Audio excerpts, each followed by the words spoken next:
Hey everybody, Ryan Gibson from Passive Income Pilots. We're excited to announce our very first in-person meetup. So come see me and Tait in Atlanta, Georgia on Veterans Day, November 11th from 5 to 8 p.m. And we're going to be meeting at the Line Creek Brewing in Peachtree City, Georgia. Come unwind, relax, meet fellow aviators that invest and fly, and also meet myself and Tait. We look forward to seeing you there. If you'd like to register, check out the link in the show notes. To register for the event, the space is limited, so please go in early and register. Thanks, and let's get back to the show. Welcome back to Passive Income Pilots, everyone, and I hope you brought your astronaut helmets today. I've been a big space nerd for a long time. I don't know about you, Ryan. Who isn't a space nerd, and who better to bring on the show than Colonel Collins, who is an astronaut and the first female shuttle commander to ever fly in space. And that's who we're bringing on the show today. And it was a fantastic interview. We got some great wisdom from her about leadership, risk management, how to raise a family and be an astronaut, all the things that it takes to be an astronaut, what you have to study in school, where you should go, the things that you should focus on. And hint, it's a lot of math and reading. So if you're listening to this, Quinn and Rowan, keep doing those math worksheets and the reading in school, because it will pay off someday if you want to keep the astronaut option on the table. But it was really fun and enlightening and just inspiring to hear her stories. Unbelievably inspiring. Yeah, learned a lot. You can read between the lines and take a lot of things away in your personal life, in leadership for those of you who are flying the line. Just amazing. So Colonel Collins is a retired NASA astronaut, first and only female shuttle commander, total pioneer in aviation history. She has logged over 800 hours in space, been to the International Space Station, and just unbelievably inspiring. So I've been looking forward to this interview for a very, very long time. Let's get into it. Let's get to the show. Welcome to Passive Income Pilots, where pilots upgrade their money. This is the definitive source for personal finance and investment tactics for aviators. We interview world-renowned experts and share these lessons with the flying community. So if you're ready for practical knowledge and insights, let's roll. Colonel Collins, absolute honor to have you on. Thank you for joining us. Hello. Well, thanks for having me on your show. Looking forward to it. We are too. Can we kick things off with, give us a little bit about your background, your incredible achievements, and then I'd love to get into your childhood and what it took you to get to where you were in space. My background, I don't like to talk about myself a lot. I like to talk about flying and all the great things that I'd say the flying world offers to people that want to be part of it. I started getting interested in flying, I think, because I grew up in Elmira, New York, which is the location of the National Soaring Museum. And the actual location is called Harris Hill. And there's a glider field where the tow planes take the gliders out over the Chemung Valley. And it's also where Schweitzer Aircraft started building their gliders back, it's like almost 100 years ago. They started building gliders there, the Schweitzer 233 or 126, or which are the ones I watched fly when I was a little kid. So I decided I wanted to be a pilot. Among other reasons, my dad took us to the airport and we would watch planes take off and land, the cheap entertainment. And I told my kids, you don't have to be in an expensive simulator to find out if you want to fly or not. And you can just observe. So I think that is what got me interested in flying. And one other thing I'll say about that that's unique to my background is the fact that the military, the Navy and the Air Force started taking women into flight training in the 1970s. So it was 1974 that the Navy started taking women. In 1976, that the Air Force started taking women. It was actually a test program, but to actually put them through military pilot training. And I graduated college in 1978. So I was in the first wave that went through in this test program. And I was actually in the first class of women at my base, which was Vance Air Force Base in Enid, Oklahoma. There were 4 of us women on a base of, there must have been 500 pilots on the base. And we really stood out. But I would say that the women did the same as the men. Of the 3 of us, 1 of us didn't graduate. 1 of us graduated late, and 2 of us graduated on time. So we weren't given any special treatment. We were put through the program, same as everybody else. And I look back and I'm really happy that I was able to be part of that.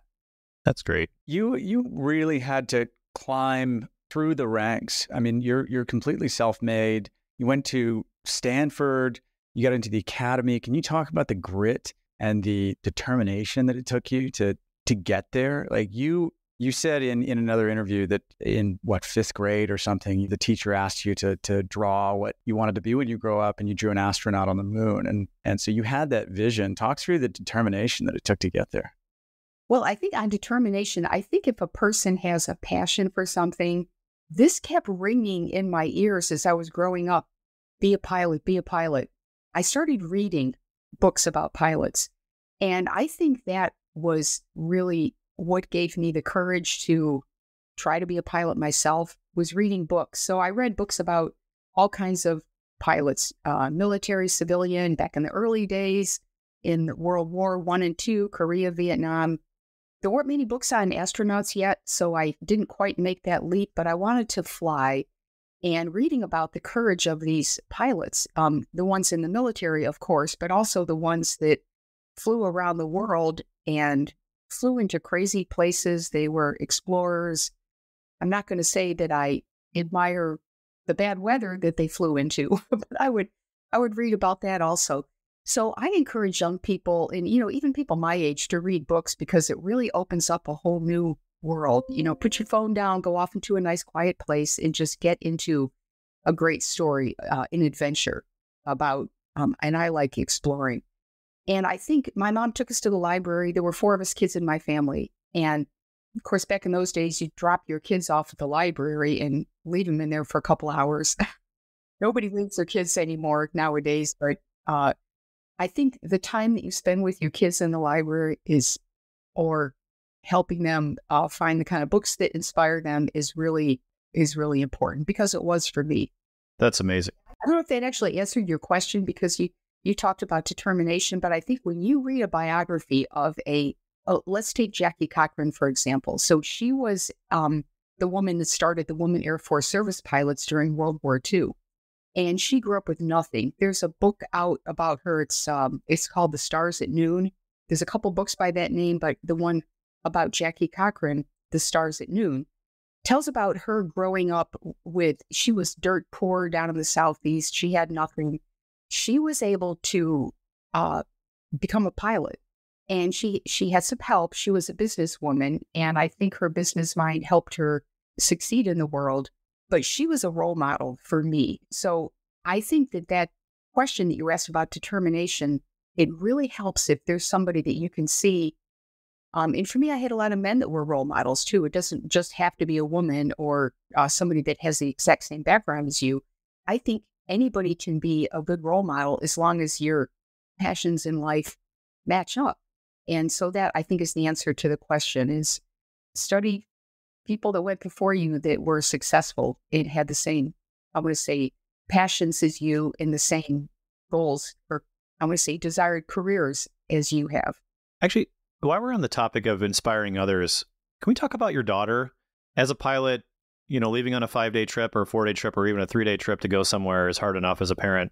What's it like blasting off into space and leaving your daughter behind?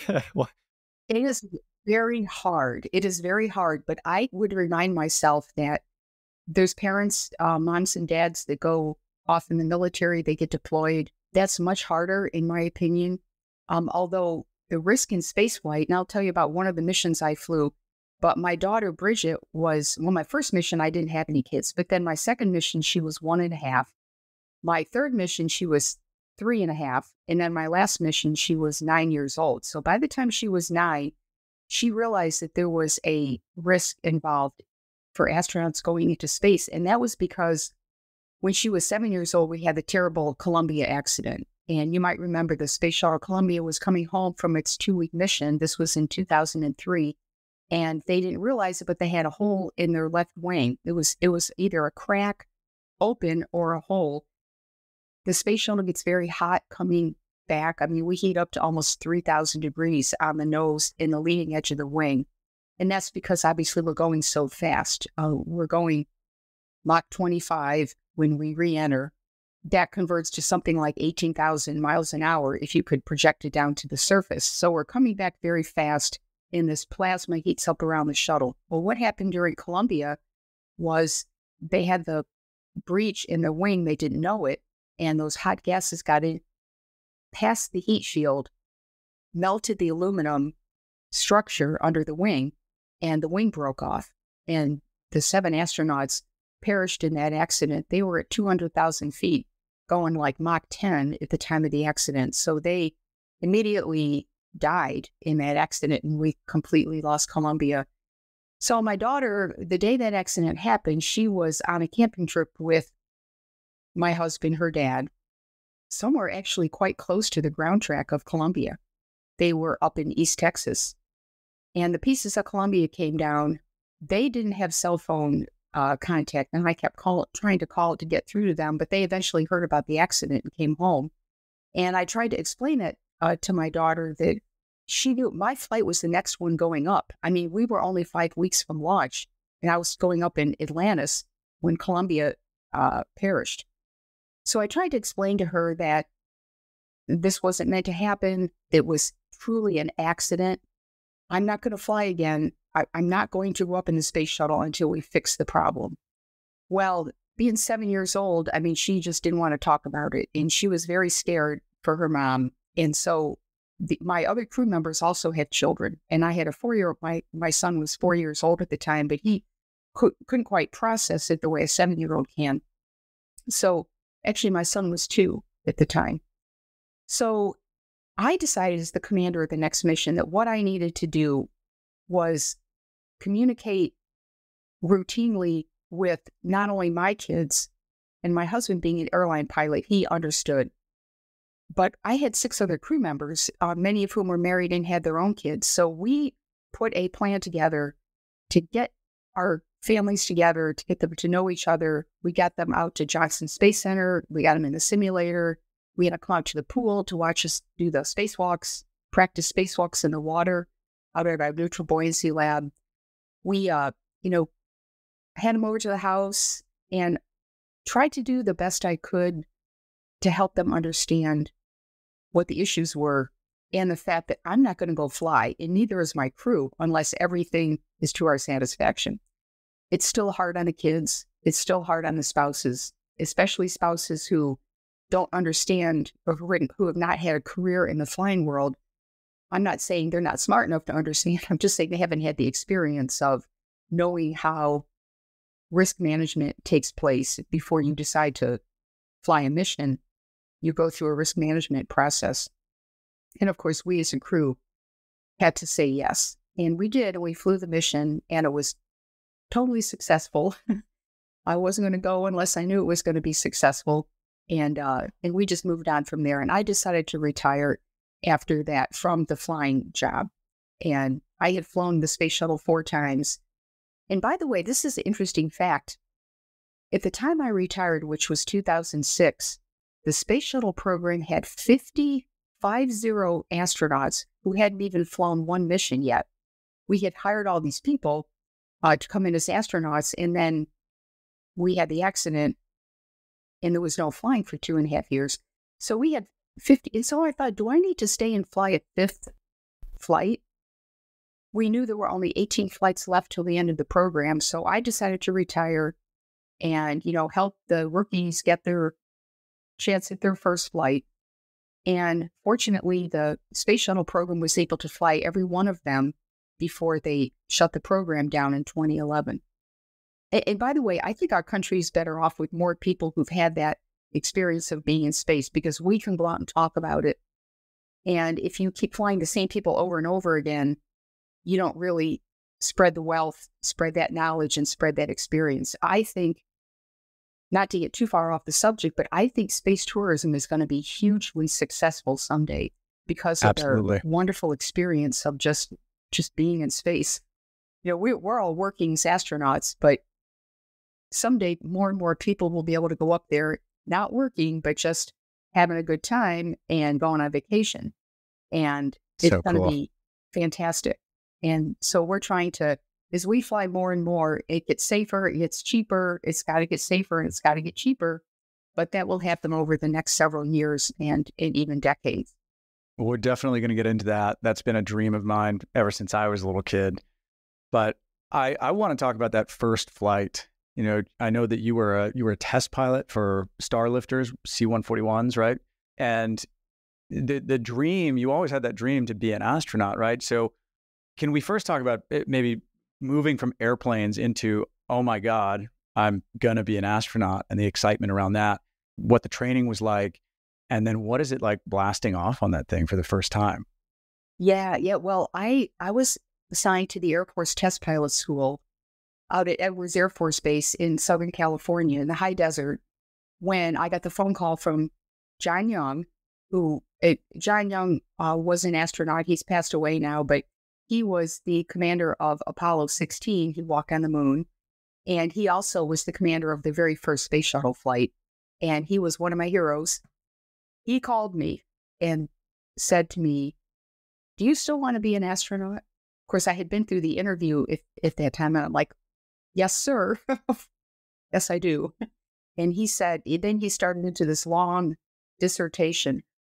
He never actually said, "We picked you to be an astronaut." He said, "Well, we have Johnson Space Center, and we have simulators, and we have mission control, and we have the neutral buoyancy lab." And he's going on and on and on. And I was like, then he asked me if I had any questions.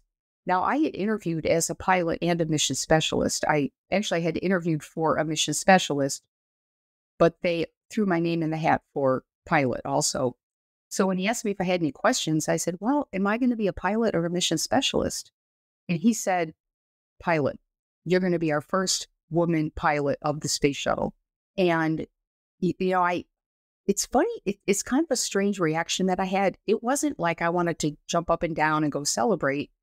It was like a weight off my shoulders. I felt like all these years I've been trying to get in the astronaut program, and it finally happened. And they also told me not to talk about it until the announcement went out. So that was hard. Oh my gosh. I really took it on as a challenge and an opportunity to, I want to say, do the best job I could and set a good example, be the best pilot I could be the best astronaut I could be, and not be distracted by things that aren't important, because it's easy. I think, being the first woman, it was easy to go off and try to promote myself and do public relations and public affairs. And I decided not to do that, just to try to be the best pilot I could be, and just constantly studying, practicing, getting extra simulators. And because it really is a challenge flying the space shuttle. The next question you asked me was about my first flight. I had to wait 5 years for my first flight, almost 5 years, which nowadays they're waiting longer than 5 years. So being an astronaut isn't just flying, it's doing all the extra work in the office. So I was a Capcom in mission control. I worked down at Kennedy Space Center. I strapped crews in before they went up on their flights. I worked in orbiter engineering. So I did those 3 jobs while I was waiting to get assigned to my first flight. So there was a lot of impatience in me. I'm trying to be as patient as I can, but it's difficult to wait. And I feel for the astronauts today that have to wait sometimes 10 years to get their first flight, but you got your foot in the door. But the actual first launch, I felt very prepared. We trained in a centrifuge to get the feel of what the G-force will be. We had a motion-based simulator, which the shaking, you could hear what the engines were to sound like. You could see night launch, the flashing of the reflection of the engines in the window. I would say the simulator prepared me very well for the experience. If you had not trained for a space launch and just got in a rocket and launched, you'd be scared to death. There's no doubt about it, because it's such an overwhelming sensory experience. Yeah, what's it like? There's all this shaking going on. Well, first stage, when you're on the boosters. So the boosters are those 2 white rockets, which are on the side of the fuel tank. Right. Those are solid rocket motors. So that fuel is poured. Sometimes you get a more rocky flight depending on how they made them, and sometimes you get a smoother flight. But I will say that going through the jet stream, so we're pretty much going straight up by the time we go through the jet stream, 30 to 40, 45,000 feet. And there's first stage is like an open loop feedback in their flight control system. And the shuttle is trying to maintain a specific attitude, and you're getting pushed around by the wind And so the gimbals on those solid rocket motors are slamming. It's called rock and tilt. And they're slamming back and forth. And so your head's kind of slamming around. And especially in the winter, the 4 flights I flew, the February launch was the worst. And I attribute that to going through the jet stream. When those boosters fall off, you're at about 150,000 feet, Mach 5. Your attitude is probably maybe 45 degrees or so, because now you're trying to go from vertical to horizontal. The boosters fall off, and the ride gets very smooth. It's like you're driving down the highway, nice and smooth. But in the south, all that noise goes away. But the biggest, I want to say, feeling that you get is from the G-force, and it's 3 Gs, which doesn't sound a lot for, like, if you're an F-16 pilot, you probably are flying the F-18, you're like, oh man, I'm pulling 5, 9 Gs. That G vector in an airplane usually goes straight down through your spine.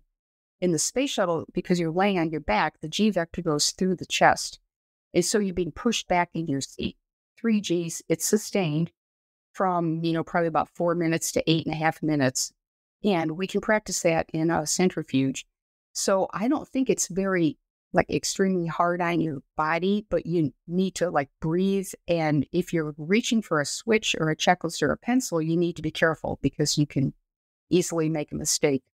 So those are, I think, what does it feel like? It's the noise. Sounds like you're in a room that's burning.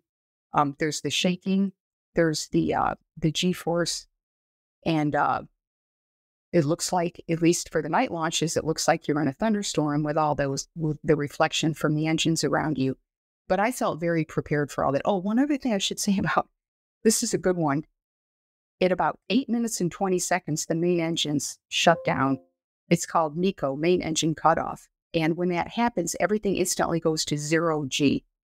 You don't get thrown forward because you're not stepping on the brake, or if you step out of brake, you get thrown forward, but there's no braking, obviously. So you go from 3 Gs instantly to 0 G, and everything starts floating. I took my pencil out of my side pocket and I let go of it, and it floated. I'm like, whoa, okay. They weren't kidding about the 0 G thing. The neck ring on my helmet came up around. I had to kind of pull it down so I could see my checklist. Checklist pages were fanning out. The tethers were floating. And because we were a night launch, we had some lights in the cockpit, and all this dust starts coming up. And it's like snow around you. And the sun starts coming in. It looks like you're in a little bit of a snowstorm, but all that dust will be cleaned up later by the filters. So we didn't have that all the time. Oh, and the other thing I should tell you, this was funny. My flight engineer who was sitting behind me, who had flown before, his name is Mike Foll. He said to me, Eileen, stop working so hard, because I'm doing I got to tie 2 main buses together. I've got to purge the main propulsion system and vent that out. You don't want to blow up the end of the shuttle, but if you do that wrong. We all did that stuff manually. Now it's automatically, but back in those days, we did it manually. But Mike says to me, stop working so hard. Look out the window.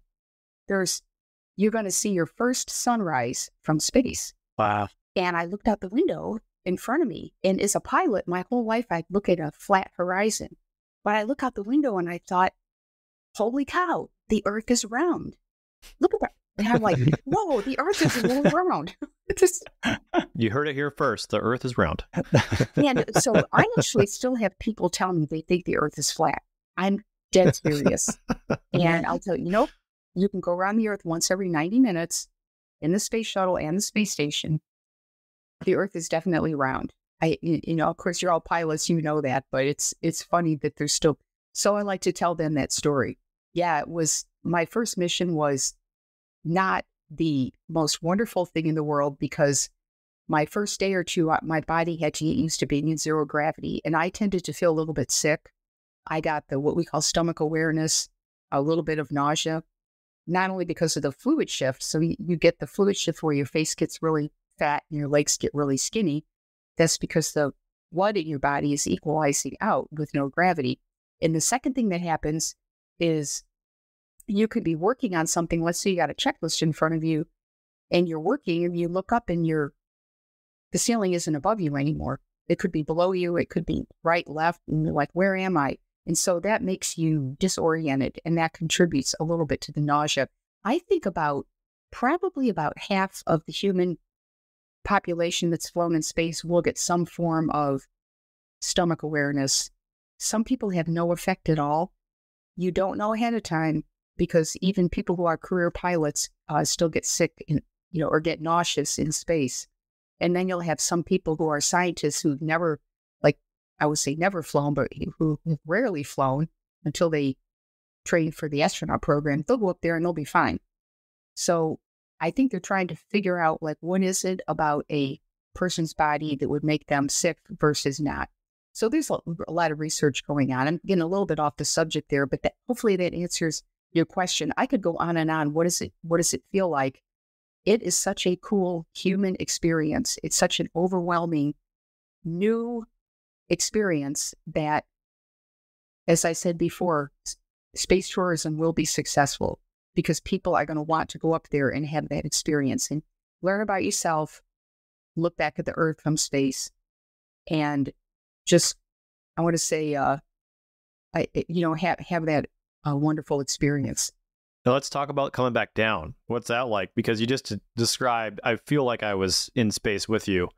But what about coming down? I mean, what does that re-entry feel like? I feel like we're floating at the top, and now we're, what kind of emotions and physical feelings do you have there? Yeah. Kind of depends on how long you've been up there. So my shortest mission was 5 days. And I won't go into the reason why, but we had a technical reason why we were only 5 days.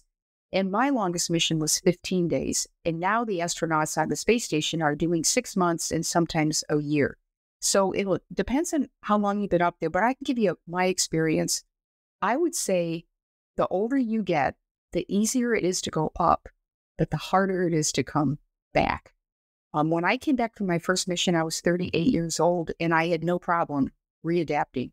My last mission, I was 48, and I had a harder time adapting, even though I had been exercising. Because I think as you get older, it's really your heart trying to pump the blood again, because your heart can get very lazy up there. Your muscles get kind of atrophied. We exercise a lot more nowadays to prevent that atrophy. Yeah. Did you have workout equipment on the shuttle like they do on the space station? Yeah, we did. So on the shuttle, we always took up a bicycle. We called it ergometer, but we had a bicycle ergometer. The problem with the shuttle is our missions were short. They were so packed that when you got to your exercise period, a lot of my crew members would I'm not going to exercise. Are you okay if I don't exercise? I'm behind on this, whatever they're doing. Right. And I'd say that was fine. I'm not going to tell my crew they have to exercise. I exercised every day because I knew that I was going to land the shuttle. I had to be in tip-top shape to land the shuttle. So I exercised every day. Right. We had the bicycle ergometer. We also, on 2 of my missions, took up a treadmill, and the treadmill was an experiment to kind of work out the bugs before it went on the space station. In the treadmill, you have those bungee cords, or you had straps on your shoulder to hold you down and on your waist. And the treadmill, I think worked pretty good. And I think that, not just the cardiovascular benefit that we got from the treadmill, but the fact that when you put some weight on your shoulders, on your hips, that helps your bones, I would say, by putting a little bit of pressure on them. Because I think if you can keep some pressure on your bones, it will help the astronaut from losing calcium or getting brittle bones by just floating like a jellyfish all the time. You're like a big blob up there. Your bones are going to start losing strength. They're going to lose calcium. They're going to lose some of their inner structure. So we do treadmill, we do ergometer. We also had this great exercise device called ARED. It used to be IRED, but now it's ARED. Everything in NASA's acronyms. It stands for Advanced Resistive Exercise Device, ARED. And it's like a bunch of bungee cords, and you can hang like a bat from the ceiling and just do it is the greatest exercise device. I love that thing. I felt great in there. To get to, after floating around, you get some tension on your legs, limbs, and your spine. It actually feels good. And The astronauts still have a version of that device on the space station. So they're coming back today in much better shape. Back in the early days of the shuttle program, we didn't know. So we were coming back. Some astronauts would get very lightheaded. I don't know if anyone fainted, but if they did, I wouldn't be surprised. Because after you've been floating in 0G, your head gets used to being, hydrated. You come back to Earth, you got gravity pulling everything back down to your feet. You're going to get lightheaded. About halfway through the shuttle program, we started, before coming home, we would drink salt water. And I had to drink 24 ounces. Some of the guys would drink 32 ounces just to hydrate, to prevent this lightheadedness.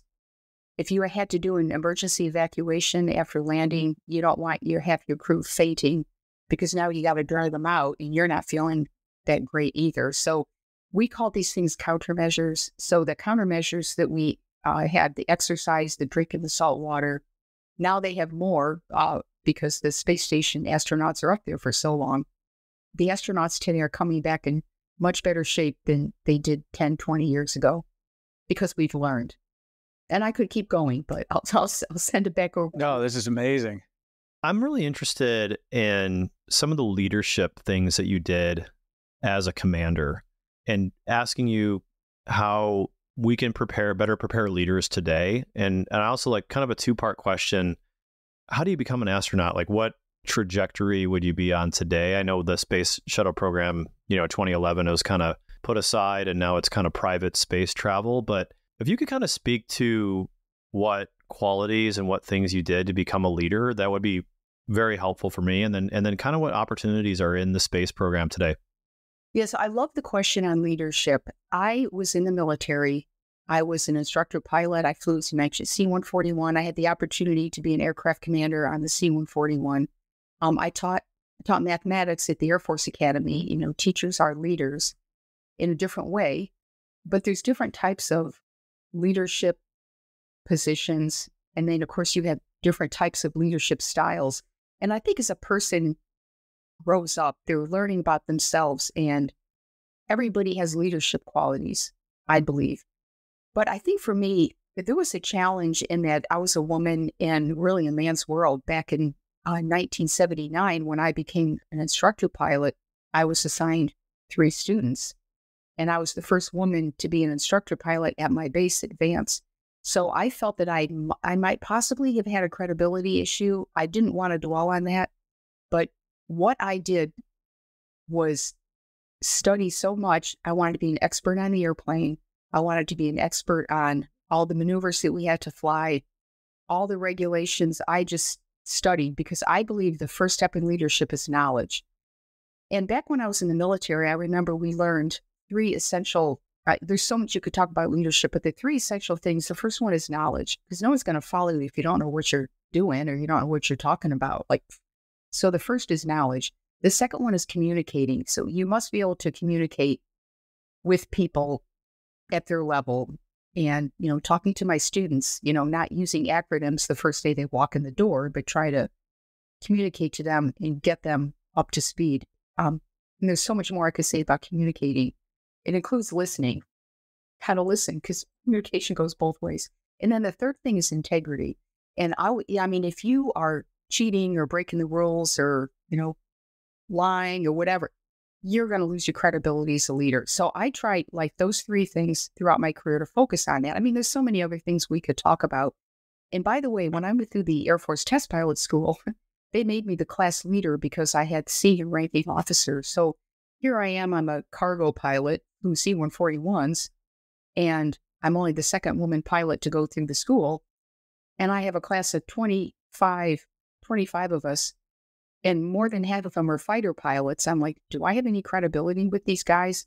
So I think for my leadership technique there was, the first thing was assign everybody a job, because I can't do it all. So okay, who's going to be, put them in charge of different, I asked them, what would you like to do? I'd like everybody to volunteer for something. But I think being the class leader at the test pilot school, it was more about listening.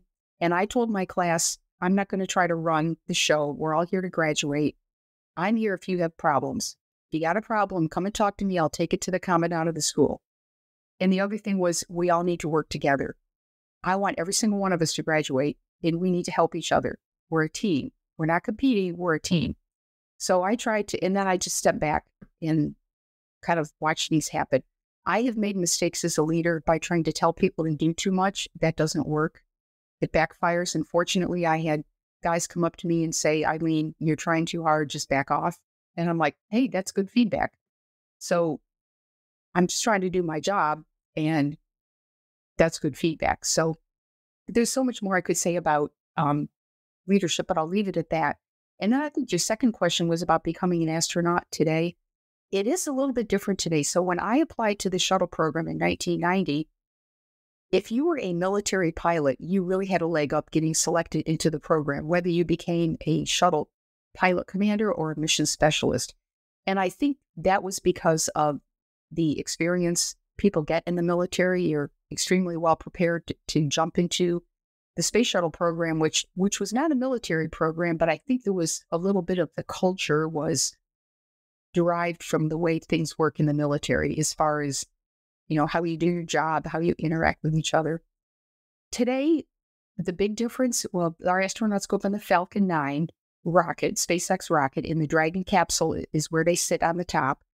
We're still flying with Russia, so we go over to Star City and we train to launch on the Soyuz.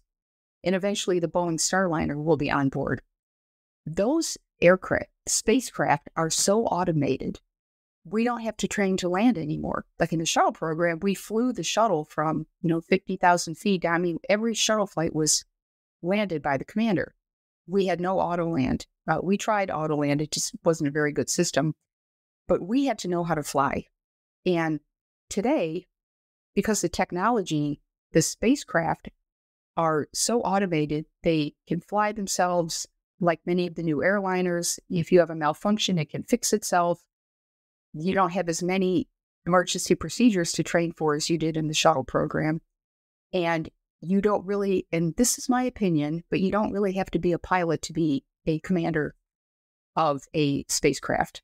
And we can see that now, especially on the space station, because you don't fly the space station. It's in orbit, right? It does a couple maneuvers to avoid debris, but basically it's just in orbit. It doesn't you don't have to fly it anywhere. So you don't really need the flying skills. But I think the three elements I talked about, leadership, those are things that the astronaut program is looking for. Knowledge of your job, whatever you're doing, be very good at what you're doing.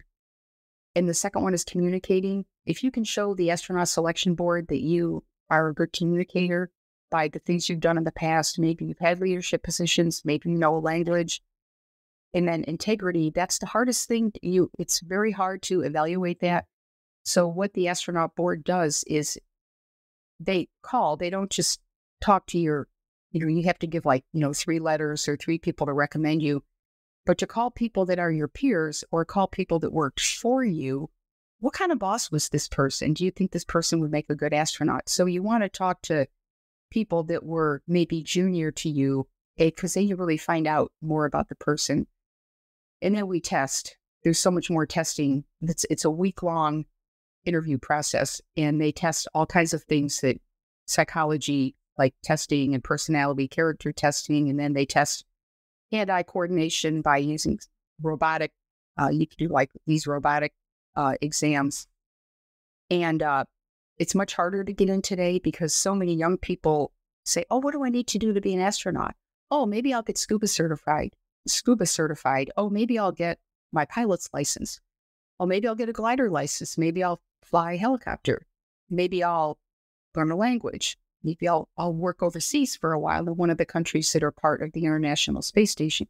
So they do all these little extra things to make your application stand out. So I think it's harder. Oh, and now you have to have a master's degree to be a NASA astronaut. So it's very, very, very competitive. Right. Nowadays, there's commercial astronauts. So you can fly for Axiom Space.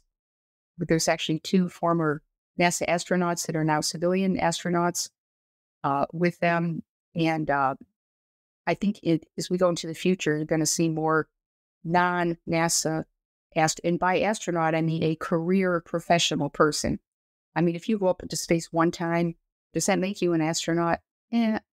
not really a professional astronaut, but for professional astronauts, you're going to see that career, you're going to see it grow.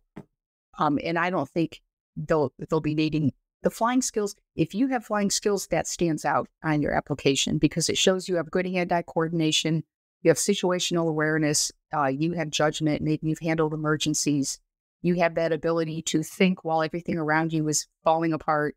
Those are the kind of skills that I think the astronaut selection board can see if you are a pilot or if you've been in the military. That's amazing. One question I have, I mean, right after the Columbia disaster, you commanded that next flight and you mentioned that, you know, the families were concerned, your kids were concerned, and you said kind of how you responded and, you know, you ensured everybody that the space shuttle was ready to go and that the checks were done. But how are you feeling? What gave you the confidence to lead through that? Because that is a very tricky situation. And, you know, we're all leaders, you know, of our flight deck and our planes and our companies. And I mean, it doesn't make us not human, right? I mean, you probably had some doubts, maybe potentially, or did you? Or how did you get through that? Because that must have been very challenging for you to get the confidence to know that everything was okay, and then lead your team through that. I mean, that's very fascinating. Yeah, the accident happened on a Saturday morning. I thought an APU, auxiliary power unit, I thought an APU blew up. I was wrong. We found out, actually, within a couple of days, people started saying there was a breach in the wing. It was a very slow process, I would say. It was February, too, so it was cold and the weather was bad. And now we're sending people up to East Texas to pick up the pieces. I mean, I think, first of all, I was busy, so that part was good. I wanted to stay busy. I didn't want to just go and sulk somewhere. I attended the memorial services of my friends, and you have to get through that grieving process. And that took about 10 days or so for the memorial services, but the grieving process goes on. You know, it actually never goes away. It just, you know, eventually it becomes less of your daily mindset. So we got through that, but I had to remind myself right away, I'm the commander of the next flight. Maybe NASA will take me off the flight. They put somebody else on it. Well, they didn't. Thank you very much. I wanted to command that flight. We had trained for over a year. We were only 5 weeks from launch. I wanted to stay with my mission and fly it.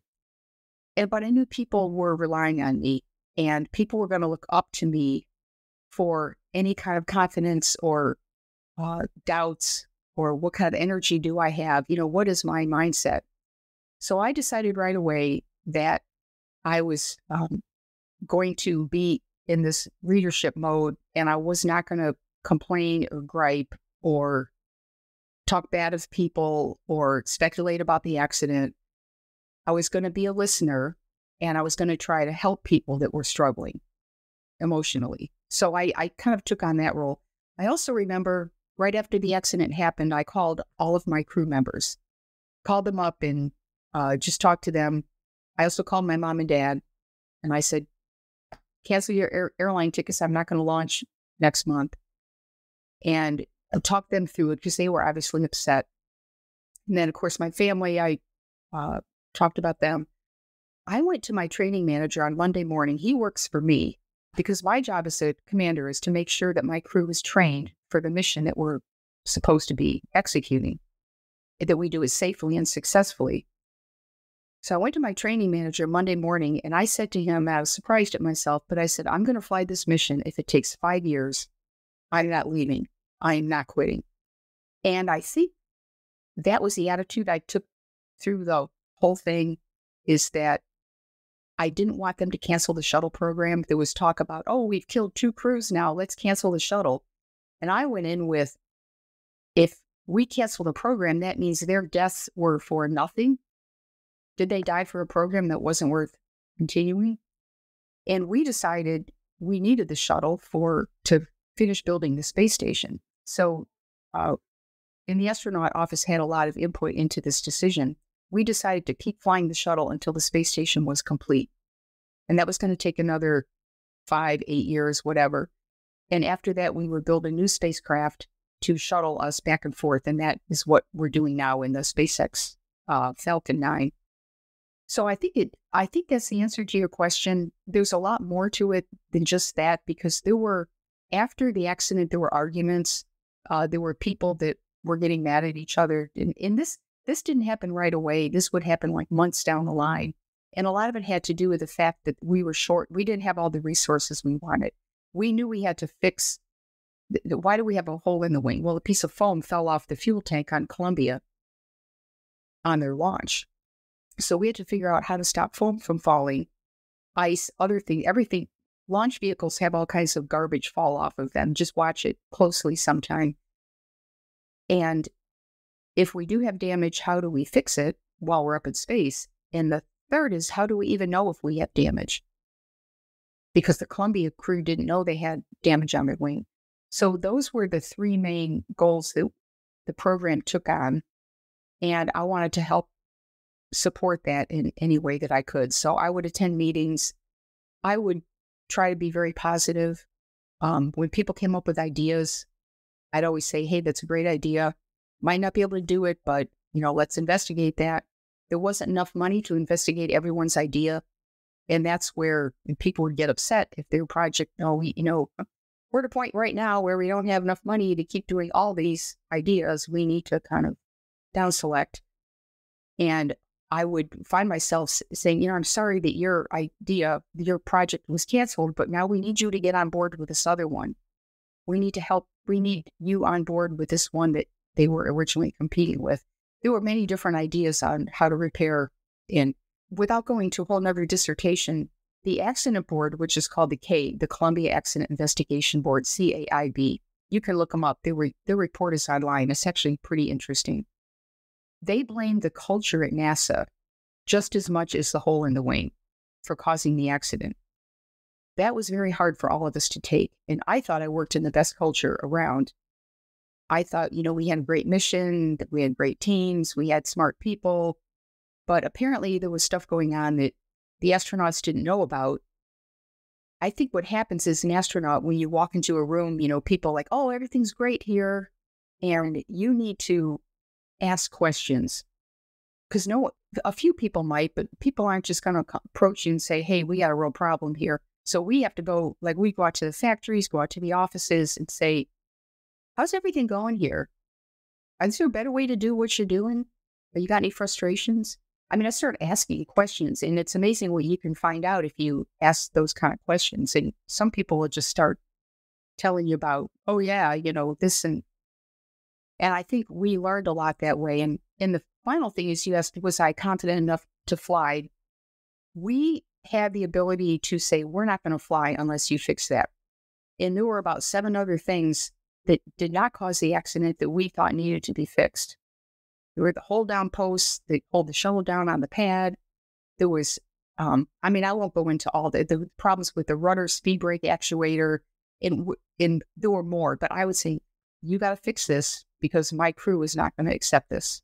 And so we got these things fixed that we really didn't have the money or the time to fix earlier.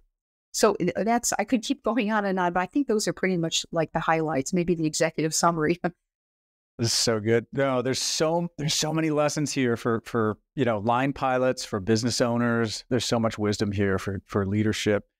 I'm dying to jump in, but Ryan, you got something? I know you really wanted to talk about the future of private space travel, so take us into that.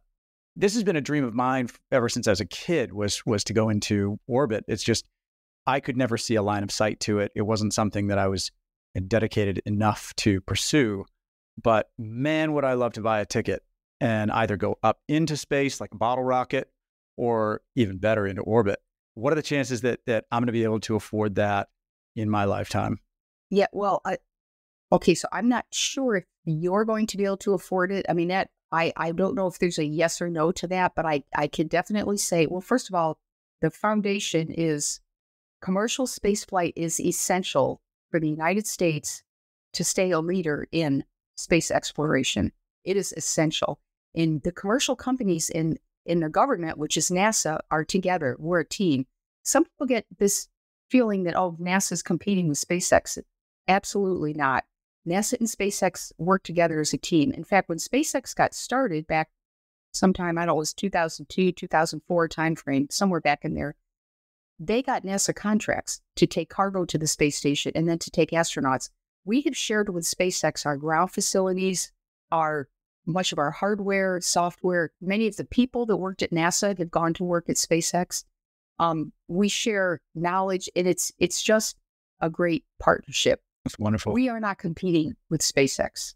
I think that some people believe that, but I think, no, the house needs to be united, because China will take their astronauts to the moon. China could very well land astronauts at the South Pole of the moon before the United States gets back there. So we need to work with commercial. Right. Now, this is good for like people like you and me that are like, oh, maybe I want to go in space someday, because the more flying, the more launches and the more space flights, it will get safer and it will get cheaper. And that's just the story of economics, right? You got to have scale. You got to keep doing more and more of it. And nowadays with, artificial intelligence coming on board, to me, AI is data. You need more and more data. Well, one thing we really don't have in human spaceflight is a lot of data. You've got to fly more, and you've got to learn. The other thing is learn about the environment. It's not just the spacecraft you're about. How does that interact with the environment? So as things get safer, it's hard for me to give you a time frame on this, but it will get safer and it will get cheaper, and more people will have the opportunity to fly. So maybe in 5 years, depending on how much income you have, you may not be able to afford it in 5 years, but in 20 years, it could be very likely in 20 years. Right. I remember back when I was a kid, nobody was going on cruise ships in my hometown. Like that was like, oh, that's what rich people do. Now, like everybody goes on cruise ships. Right. Obviously not as risky, but I think with Blue Origin doing their suborbital flights, and you see these Michael Strahan and William Shatner and these people like going up on suborbital 11-minute flight. If you go over 50 miles, it's considered space. So that's kind of the line. SpaceX goes to orbit, which is around the Earth. Those are a minimum of at least 90-minute flights to go around. Those orbital flights are more risky because you need a heat shield. If you're going around the Earth, you need a heat shield to get back through the atmosphere. And then you got the deep space, which is going to the moon and Mars, and that's much farther off.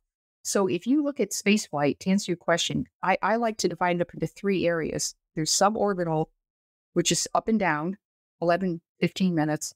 There's orbital, which is go around the Earth, at least 90 minutes for one orbit. And the third is deep space. Going to the moon, it takes 3 days to get to the moon. Mars takes 6 months to get to Mars with conventional chemical propulsion.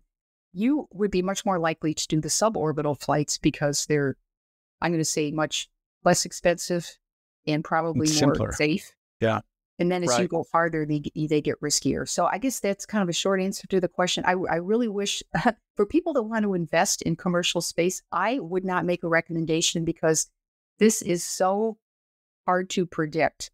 It is long term. So I would only invest if it was like long term, because there could be an accident tomorrow. And if there's an accident, that's going to be very bad.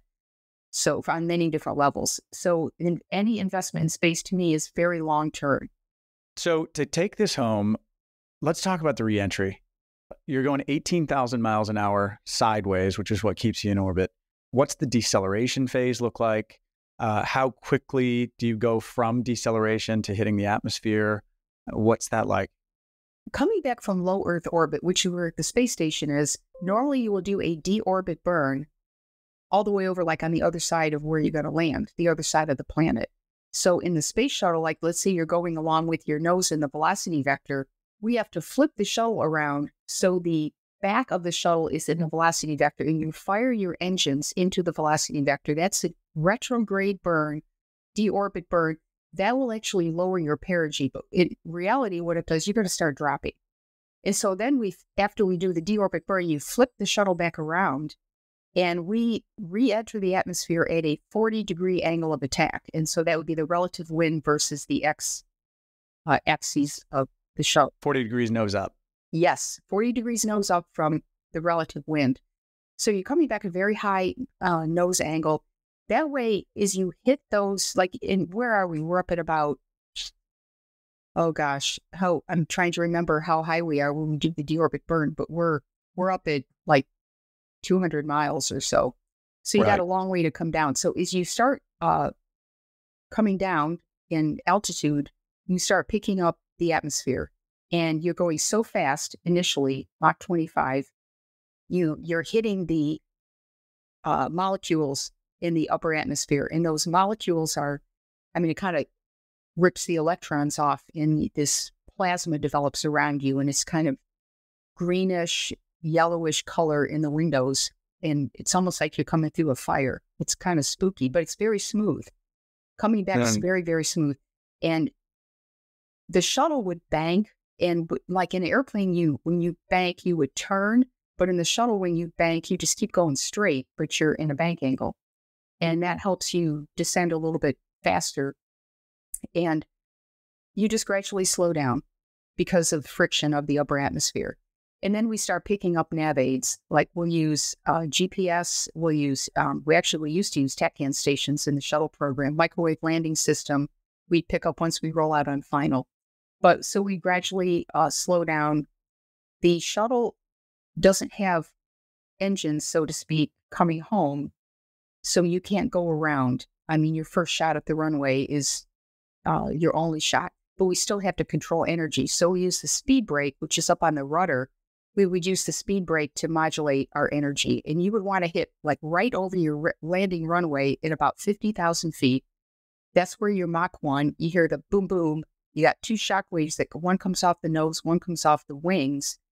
And if you're on the ground, you'll hear a boom, boom as the shock wave separates from the shuttle. And at that point, the commander takes over and we fly a heading alignment cone, which is like a big circle. And you want that big circle so you can modulate the energy. So if it turns out you're a little bit low, you can cut the circle off. If you're a little bit high, you can put the speed brake out. And so you just come down, pick up the MLS, and we also had a ball bar, which is used on Navy ships. It's a very similar, I want to say, landing aid. We had PAPI lights coming down final approach to put us on a 20-degree glide slope. 20 degrees. We would do a pre-flare to go from a 20-degree.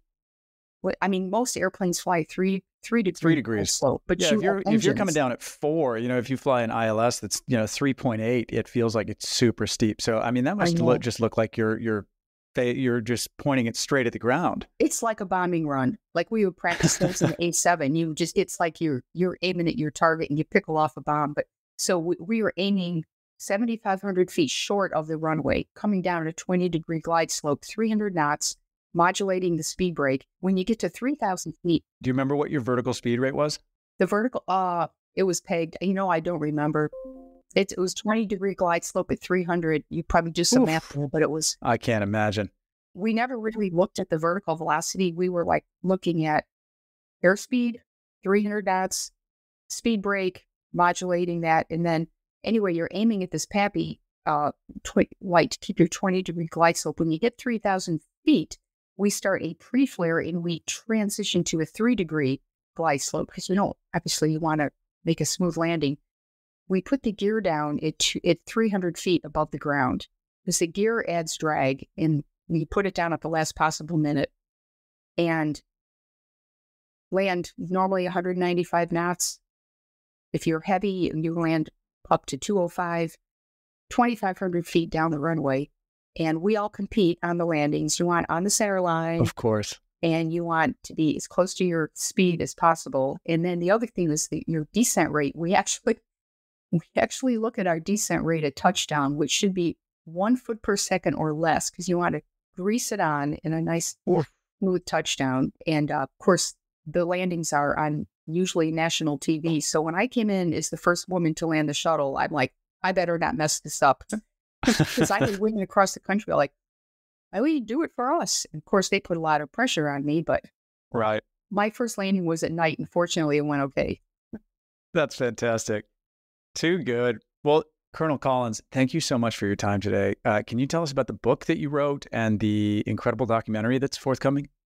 There's my book. I wrote the book during the pandemic because, I'm normally pretty busy and I travel, and I had like nothing to do. And so my co-author, Jonathan Ward, had been asking me to write the book with him. And so we did it in the 1 year of the pandemic, and we published it with Skyhorse. You can buy it out there. I wrote the book so young people can read it. There's nothing bad in it. I mean, it's all like flying and cool stuff that I did on my flights, and I couldn't fit it all in there, but we put the highlights in. And now there's a filmmaker named Keith Haviland, like read the book right after it came out, and he's like, I want to do a documentary on it. So we hemmed and hawed and finally said yes, and the documentary is done. And they are marketing it now to, they just finished it, and they're marketing it to film festivals. I'm not at liberty to say a film festival picked it up. They asked me, don't say anything yet because we haven't announced, so I can't say which one it's going to. But after the film festival, we'll try to market it to the some of the platforms, like History Channel, Netflix, places like that, where documentaries normally would go. So the book is called, yes, I can, but the book is called Through the Glass Ceiling to the Stars, but it's for men. It's not just for women.